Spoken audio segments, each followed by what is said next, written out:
नमस्कार दोस्तों, CTET exam 2025 notification date सितंबर में एग्जाम होगा। नोटिफिकेशन 5 दिन के अंदर। क्या है पूरी सच्चाई, चलिए इस वीडियो में आपको बताता हूं। और आप लोग बहुत ही ज़्यादा कंफ्यूज हो चुके हो, एग्ज़ाम आपका अगस्त में होगा, सितंबर में होगा या दिसंबर में होगा। इस वीडियो में जितनी भी आपको सच्चाई बताई जाएगी, फैक्ट पर बताई जाएगी, कोई इधर उधर की जानकारी नहीं बताऊंगा। टू द पॉइंट बात करूंगा, नोटिफिकेशन डेट की बात करूंगा और एग्ज़ाम डेट की यहाँ पर बात करने वाला हूँ। सबसे पहले आपको एक बात यहाँ पर बता दूँ, आप सभी लोग जानते हो जो आपका महीना मई था वो तो ख़त्म हो ही चुका है। ठीक, मई ख़त्म हो चुका है, जून आ गया। अगर नोटिफिकेशन आना होता तो आपके मई में 31 तक तो आ ही जाता, वो भी ख़त्म, सब कुछ ख़त्म। उसके बाद जून का जो पहला सप्ताह रहेगा, फर्स्ट वीक ऑफ जून, तो इसमें अगर आपका नोटिफिकेशन रिलीज़ कर दिया जाता है, ठीक, तो जून के पहले सप्ताह में अगर आपका नोटिफिकेशन रिलीज़ कर दिया जाता है तो आपका एग्ज़ाम अगस्त के लास्ट में या सितंबर के पहले सप्ताह में आपका एग्ज़ाम कंडक्ट करा लिया जाएगा। तो मैंने यहाँ पर आपको क्या बताया, मैंने बताया मैं तो आपका ख़त्म हो ही चुका है, तो अब आपका एग्ज़ाम बहुत कम चांस है कि अगस्त में एग्ज़ाम आपका हो।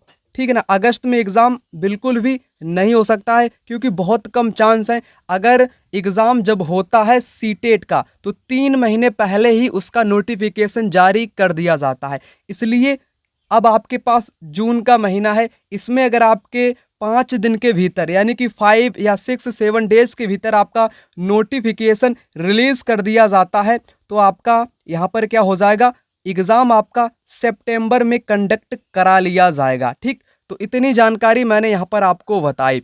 और एक महत्वपूर्ण जानकारी है जो शायद आपको ना पता हो, इस वीडियो के बाद आपको पता चल जाएगी। वह जानकारी है, कई लोग कह रहे हैं कि दिसंबर में एग्ज़ाम होगा और बहुत सारे लोगों ने कमेंट मैसेज भी किया है कि सर दिसंबर में होगा। तो इसकी भी कुछ महत्वपूर्ण बातें हैं अपने में, तो उनको भी आपको बताना मेरी ज़रूरत यहाँ पर, मतलब कि मेरा बताना आपके लिए आवश्यक है। वो आवश्यक क्या क्या चीज़ें हैं वो मैं आपको यहाँ पर बताता हूँ। तो अगर दिसंबर में एग्ज़ाम होगा तो 2025 आपके लिए पूरी तरह बर्बाद हो चुका है। बर्बाद कैसे हो चुका है, ऐसा मैं क्यों कह रहा हूँ, उसके पीछे के कारण आप लोग समझो। जैसे दिसंबर में अब एग्ज़ाम मान लो हो गया तो 2025 तो आपका पूरा का पूरा गायब हो गया ना, चला ही गया। ना ही अगस्त में होगा, ना ही सितंबर में होगा, है ना, ना ही फिर दिसंबर में जब एग्ज़ाम होगा तो इसका रिजल्ट आपको मालूम है ना, तो जनवरी में आएगा, फरवरी तक इसकी मार्कशीट आती है। तो यानी कि 2025 आपका बर्बाद हो जाएगा। 2025 में किसी भी प्रकार की कोई भी वैकेंसी में आप अपना आवेदन नहीं कर सकते हो, है ना, जॉब आपको नहीं मिल सकती है। इसलिए 2025 आपका बर्बाद हो जाएगा अगर दिसंबर में एग्ज़ाम हुआ तो। ठीक है, तो बहुत कम चांस है कि दिसंबर में आपका एग्ज़ाम हो। ठीक, तो उतना मैंने आपको बता दिया।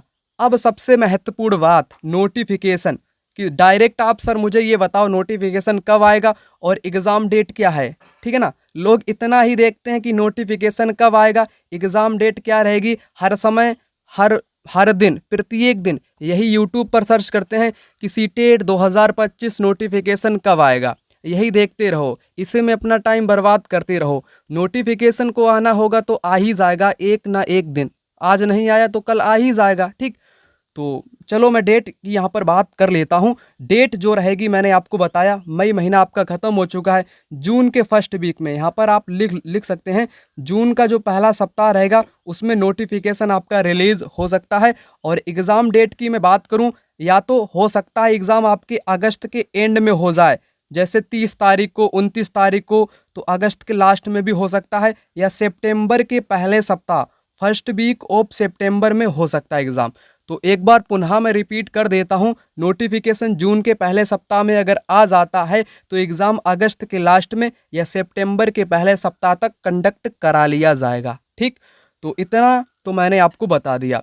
और सबसे महत्वपूर्ण एक बात और यहाँ पर आपको बता दूँ, जितने भी लोग पेपर टू एसएसटी की तैयारी करते हैं, पेपर टू एसएसटी की तैयारी करते हैं, तो वो लोग बिल्कुल भी परेशान ना हो, क्योंकि उनके लिए इस बार मैंने सीटेट एसएसटी के कंप्लीट नोट्स प्रोवाइड कराने का एक प्रकार से काम किया है। ठीक है, तो नोट्स बिल्कुल कंप्लीट मिलेगा, जो कि 60 नंबर का रहता है। 60 नंबर आपके कहीं पर भी नहीं जाएंगे, आपको फुल के फुल मार्क मिल जाएंगे इसमें 45 से 50 के बीच में। क्योंकि दोस्तों इसमें आपको history, geography, polity, SST pedagogy, complete NCERT notes 6 to 8 with chapter wise PYQ 2011 मात्र 199 रुपये में मिल रहे हैं। इस नंबर पे आप लोग डायरेक्ट कॉल करें या व्हाट्सएप पर मैसेज करें और आप लोग इन नोट्स को ले सकते हैं और 60 नंबर की पूरी तैयारी कर सकते हैं। ऐसा मैंने इस वीडियो में क्यों कहा, क्योंकि अधिकतर जितने भी बच्चों से अब तक मेरी बात हुई है ना, तो उनके 2 से 3 या 4 से 5 बार फेल होने का एक ही कारण है। फेल होने का पेपर 2 में एक ही कारण है कि उनके एसएसटी में कम नंबर रह जाते हैं, 20-25 नंबर आते हैं, परंतु 60 में से अगर किसी के 45-50 आ जाएं तो वो व्यक्ति यहाँ पर पास हो जाएगा पहली बार में। इसलिए आप लोग एसएसटी के नोट्स अवश्य रूप से ले लेना, ठीक। और पूरा मिलेगा आपको इसमें, पीवाईक्यू भी मिलेगा, हिस्ट्री, ज्योग्राफी, पॉलिटी, पेडागोजी 199 में, ठीक। तो उसके बाद आपको पता है इसका कोई महत्व ही नहीं है। जब भी मेल करो या आरटीआई डालो, एक ही रिप्लाई देता है कि सीटेट की वेबसाइट को चेक करते रहें, इसके संपर्क में रहें। यही कब तक बताएगा, कोई नोटिफिकेशन नहीं दे रहा है, ठीक। जो अगर देना ही होगा तो 5 से 6 दिनों के भीतर में आपके पास यहाँ पर आ जाएगा। और जितने भी नए लोग होंगे ना, उनको पता नहीं होगा एग्ज़ाम पैटर्न क्या है। तो एग्ज़ाम पैटर्न दरअसल 2 टाइप से यहाँ पर चलता है। पेपर फर्स्ट जो होता है वो कौन देता है वो भी आपको बताऊंगा, और पेपर सेकंड 2 टाइप से होता है। शायद इस बार पेपर थर्ड को भी लागू किया जा सके, ऐसा हो सकता है। इसलिए शायद आपका जो एग्ज़ाम है वो यहाँ पर लेट से लेट होने की संभावना है, ठीक। तो 2 पेपर होते हैं, आपको मालूम है। और जो पहला पेपर होता है उसका सिलेबस कुछ इस प्रकार से, यानी कि पेपर पैटर्न कुछ इस प्रकार से। सीडीपी यानी कि बाल विकास शिक्षा शास्त्र 30 प्रश्न 30 अंक, भाषा पहली 30 प्रश्न 30 अंक, भाषा दूसरी 30 अंक, मैथमेटिक्स 30, पर्यावरण अध्ययन 30। यह है पेपर फर्स्ट की बात, ठीक। और पेपर सेकेंड में बाल विकास 30 अंकों का, भाषा पहली 30 अंकों की, भाषा दूसरी 30 अंकों की। इसमें आप गणित से हो तो आप गणित और मैथ यानी कि मैथ एंड साइंस को सोल्व करेंगे। अगर आप आर्ट्स बैकग्राउंड से हैं, सामाजिक एसएसटी की ही मैंने बात करी थी आपको बताने के लिए, उनके 60 क्वेश्चन आते हैं, 60, ठीक। और 20 पेडागोजी के भी क्वेश्चन आते हैं। और कौन दे सकता है एग्ज़ाम? डीएलएड, बीएड, वीटीसी वाले इस एग्ज़ाम को दे सकते हैं, ठीक है ना। पेपर तो आप दोनों ही दे सकते हैं, इसमें कोई दिक्कत की बात नहीं है। लेकिन डीएलएड पीआरटी आप लोग जानते हो 1 to 5 का टीचर, बीएड 6 to वो सभी में लागू हो जाता है। लेकिन पेपर आप दोनों ही दे सकते हो, कोई सा भी आपने यहाँ पर किया हो, उसमें कोई दिक्कत की बात नहीं है, ऐसा लोग कर लेते हैं, ठीक। उसके बाद तैयारी कैसे करें? आपके पास अभी टाइम है, बहुत टाइम है, आपके पास 3 से 4 महीना बिल्कुल फ्री है। तो इन महीनों को मत गवाइएगा, समय बर्बाद मत करिएगा, तैयारी में अभी से जुट जाइएगा, समय बहुत कीमती होता है, ठीक। तो इधर उधर के चक्कर में मत पड़ो, टू द पॉइंट अपनी स्टडी पर फोकस करें, है ना। तो मस्त तरीके से पढ़ाई करो, एकदम बिंदास तरीके से, 3 से 4 महीने लग के पहली बार में अगर आपको निकालना है। अगर आप नोटिफिकेशन इधर उधर देखते रहोगे, कब कब कब, बस आपका कब ही कब होकर के रह जाएगा, है ना। तो इसलिए तैयारी करो फटाक से। और कितने नंबर पे पास ये भी बता दूं आपको। जनरल वाले को चाहिए 90, अदर जितनी भी कैटेगरी हैं अदर वालों को चाहिए 82, 82, 90 नंबर चाहिए जनरल वालों को, ठीक। तो इतना भी आपको पता ही होना चाहिए। और सीटेट के फ़ायदे सभी लोग जानते हो, किस लिए आप तैयारी करोगे ये तो बताना ही नहीं है मुझे। क्योंकि आप सभी क्यों एग्ज़ाम इसको दोगे?